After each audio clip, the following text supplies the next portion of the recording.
Princess ডায়নার একটা কথা আছে, যেটা আমরা সবাই জানি। আর সেটা হচ্ছে, আমি যাকে ভালোবেসেছি সে ছাড়া পুরো বিশ্ব আমাকে ভালোবেসেছে। তো এই কথাটা তোমাদেরকে কেন বলছি বন্ধুরা? তোমাদেরকে আমি এই কথাটা এই জন্য বলছি যে সৌন্দর্য দিয়ে আসলে তেমন কিছু হয় না। আমরা বলি না, নিজেকে গুছিয়ে রাখলে, সুন্দর করে রাখলে পুরুষ আমাদের প্রতি আকৃষ্ট হবে, আমাদের স্বামীরা আমাদের প্রতি আকৃষ্ট হবে। কিন্তু আসলে কি ব্যাপারটা তাই?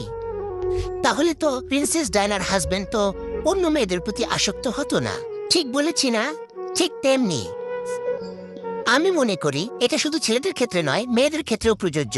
আমি মনে করি ছেলে মেয়ে উভয় যদি কাউকে সত্যি সত্যি মন থেকে ভালোবাসে, তাকে শ্রদ্ধা করে, তাহলে সে ঘরে যতই তেনা পড়ে থাকুক, আর হচ্ছে যেমনই খারাপ জিনিস পড়ে থাকুক, তার স্বামীর কাছে, তার স্ত্রীর কাছে, তার হাজবেন্ড বা তার ওয়াইফ সব সময় সুন্দর, স্মার্ট, হ্যান্ডসাম, পৃথিবীর কোনো সৌন্দর্যের সাথে যেটার কোনো তুলনা হয় না।